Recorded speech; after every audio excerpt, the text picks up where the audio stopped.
Womansplaining Men to Women, Part 9. Pardon my woman spreading. Some of you ladies have been asking how to deal if he doesn't make the bed or if his side of the room is a mess.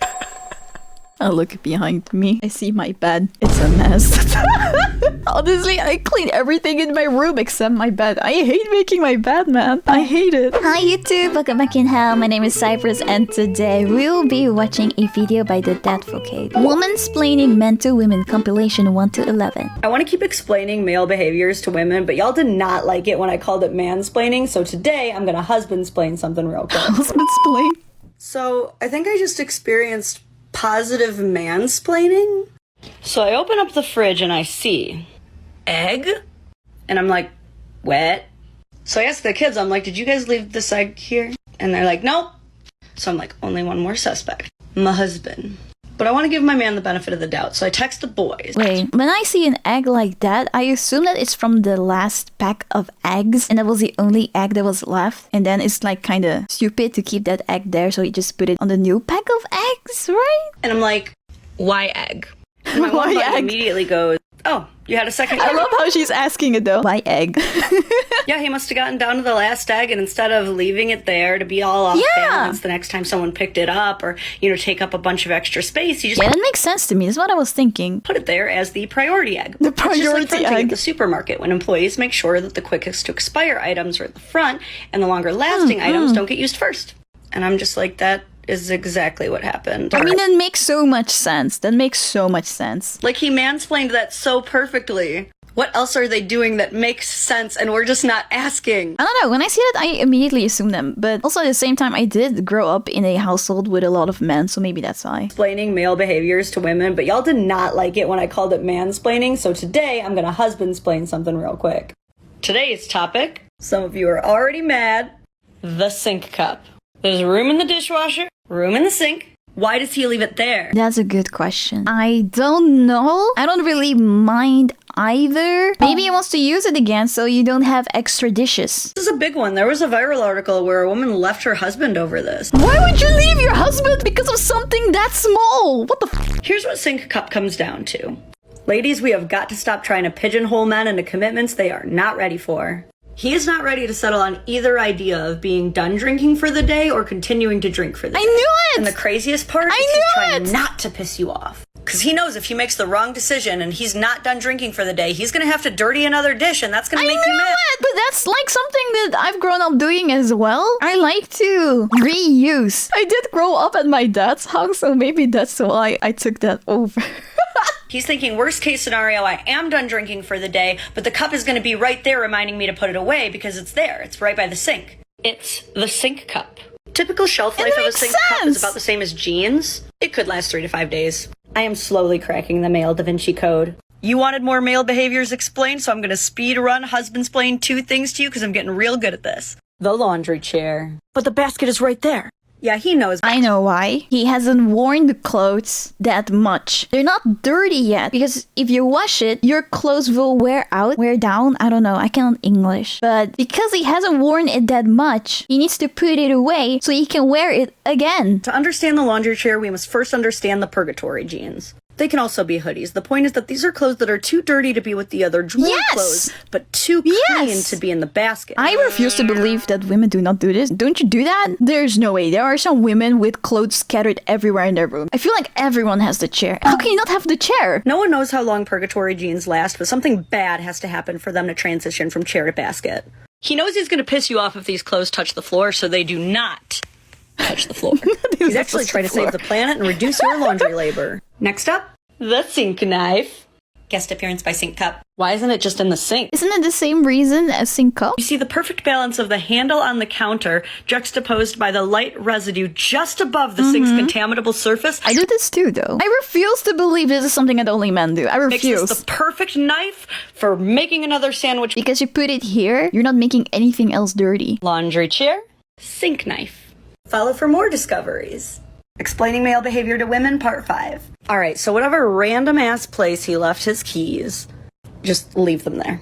Do not move them to the key dish. Do not. That is only going to confuse him more. You will seriously f this guy's whole day. See, he knows he didn't leave them in the key dish, so that's only going to make him check 5 to 10 other really stupid places that are not the key dish before he finally starts thinking the way that you would instead of the way that he would. Next up, if jeans are in a questionable place that are not the basket or the floor, but they have a belt on, that is your sign that they are not dirty. They will be used again. Don't throw them down. They be having like little ass switch games and shit in them. This next one's a fun bonus. I see he lost the Folgers coffee lid, so he made his own. Good for him. I'm so confused because some of these things are just so logical. Half-drunk body armors in every room of the house. If it really bothers you, just combine them all into one and they'll just go with it. Okay, no, I could never do that because my issue is how long has it been sitting there? That bottle could be from like yesterday, but it could also be from like 3 months ago. What if I combine them and one of them is poisonous now? We have made it to episode 6 of Womansplaining Men to Women. I'm just gonna come out and say it. If he has folded the towels, don't refold them. Stop it. It's bad. What is the I will never refold anything if someone else folded it already. I hate folding. I'm happy. Thanks. Now I don't need to do it anymore. If you opened your cupboards and saw this. Yes. You still with me? You good, babe? Every day in America, there is a well-intentioned husband who has just spent 15 minutes folding the laundry. And there is an irritated wife who's about to spend 20 more refolding them because he didn't do them good enough. Who's gonna see it though?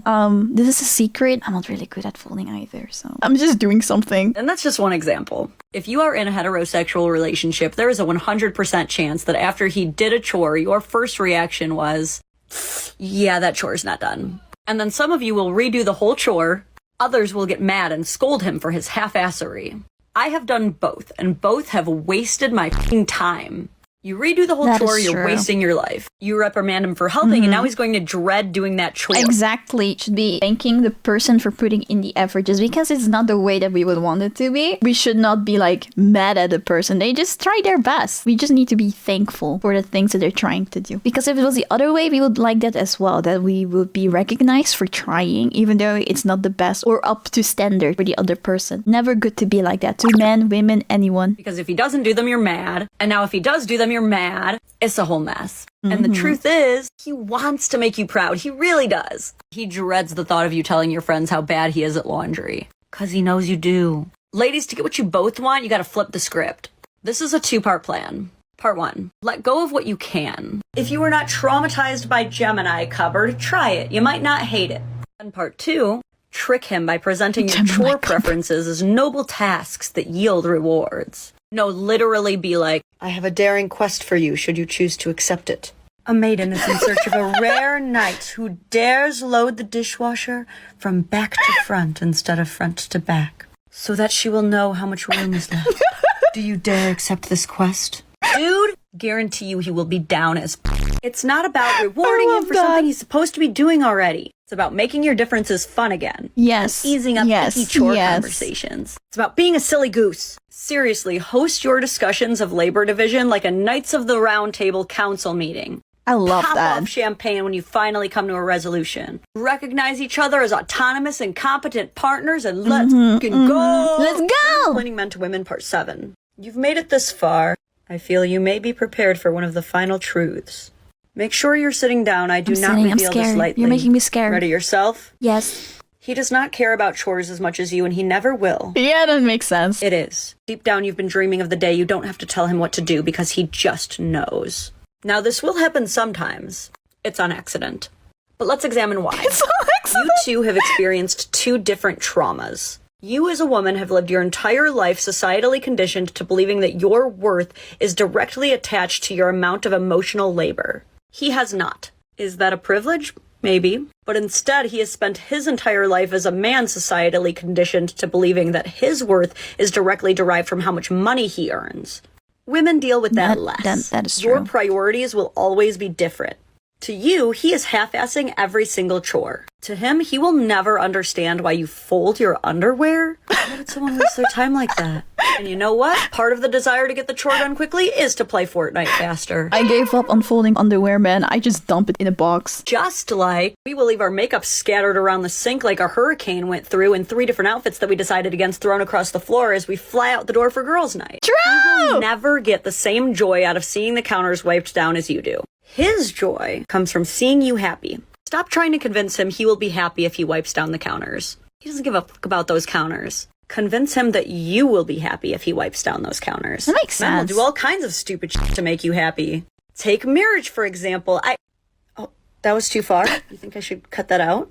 Okay, I will. I don't know how true it is for everyone, but personally, all the people that I've met that are married, they say that they got married not because it's their dream to get married, but they know that it's their partner wants to get married and they want to make her happy. Look, we've already lost all control by choosing to be attracted to someone. We might as well figure him out. Just like, you might as well hit follow. Womansplaining Men to Women, Part 8. We're too far into the series to avoid this any longer. The toilet seat. Oh, Is a the man to leave it toilet up or seats. down? Many women believe that because only a man requires both lids to be up, that a man is responsible for putting one lid down. After all, both parties require one lid down for number 2, but only the man requires both lids up for number 1. However, many others believe that there's a more equitable solution. He lifts as he needs, she lowers as she needs. Each taking accountability for their own body's needs. Well, it's time you know the truth. The truth? You should both be lifting the lid because you should both be lowering the Oh, lid. yeah, that's true. Especially before you flush. That is true. Yeah, Well, yeah. Called the toilet plume. Every time you flush a toilet, 145,000 particles of all of the poop, pee, puke, and whatever else has gone into there explodes out all over the bathroom, covering your hairbrushes, your toothbrushes, spreading any viruses you're shedding. You filthy animals. And if that's not the advice you wanted, take solace in the fact that your bathroom just got an extra chair. Womansplaining Men to Women, Part 9. Pardon my woman spreading. Some of you ladies have been asking how to deal if he doesn't make the bed or if his side of the room is a mess. I look behind me. I see my bed. It's a mess. Honestly, I clean everything in my room except my bed. I hate making my bed, man. I hate it. Need your bed made every day. The rule is, whoever's the last one out of bed makes it. Sorry, that's just the rule. So if that's all you needed to settle the debate on who does it, there you go. You can probably stop the video now. But I beg you to consider the actual power move. Literal best solution is if you both don't care if the bed is made. Now keep in mind, until Just this don't make episode, it. I have never, ever asked you guys to simply not care about something. Just how to communicate differently about it, or what it means. But for making the bed every day, why do you care? I mean, who's gonna see it? Exactly, that's how I feel. I make my bed when I do like a big cleanup in my room. I make my bed as well because then everything looks, aesthetically nice. You can see that you've cleaned, right? Other days when I'm not doing the big cleanup, I just leave my bed like that. I don't care. As long as the rest of the room is good and I can walk everywhere, my desk is clean, I don't care about my bed. And you don't care. Who cares? Yeah. I only care if someone is gonna walk in. Then I'm like, oh, I need to make my bed. Look at all this room for activities. No, I'm Simply dying. not making the bed is so much easier than getting out of bed or remaking the whole bed. Then when you want to get back into bed, you have to take everything off again and then get back in and then cover yourself back up again. When you could simply drop in bed, pull the covers up. Now, if you're having guests over and your Also, room is... I'm an introvert, okay? I like to be in my room. I like to chill in my room when I'm at home. If I just sit on my bed and I'm watching something on my tablet, playing on my Switch, on the bed, not even under the blanket, my bed is a mess again. So what was the point of making it? like the place that guests come in to throw their coats on the bed. For the love of God, both of you clean that room. As for his side of the room, same rule. As long as neither of you are regularly having guests in there or doing HGTV home tours, let the man have his space. Quite frankly, I simply pretend I do not see it. Now, there is a difference if he's keeping Pretending to not see it is a good way to preserve your energy and your sanity. That's a good choice. Now, there is a difference if he's keeping like food and trash Yeah, in no, there, that is nasty. That needs to freaking go. like a damn raccoon. Sir, if you want to be Dexter's Lab and do science experiments, you also need a rotating bookshelf. Now hit follow and stay tuned because for episode 10 we're covering the man flu. The man flu. Hi, thank you so much for watching. If you liked it, please don't forget to give a like to the video and subscribe to my channel. I also stream live on Twitch and on YouTube, so follow me on Twitch or just turn on the notification bell on YouTube to know when I go live. I hope to see you there. Bye!